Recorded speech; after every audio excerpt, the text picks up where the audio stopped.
ராமகிருஷ்ண மடத்திலிருந்து தான் இந்த சத்தியத்தை நான் புரிந்து கொண்டேன். இஞ்சி வாங்க கொடுத்த பணத்தை சுக்கு வாங்க உபயோகப்படுத்த மாட்டார்கள்.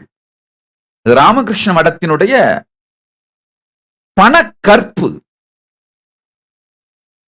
நான் எப்பொழுதுமே என் சன்னியாசிகளுக்கு சொல்லுவேன், ராமகிருஷ்ண மடத்தின் நேர்மையும் இஸ்கானுடைய பக்தியையும் நாம் கற்றுக்கொள்ள வேண்டும்.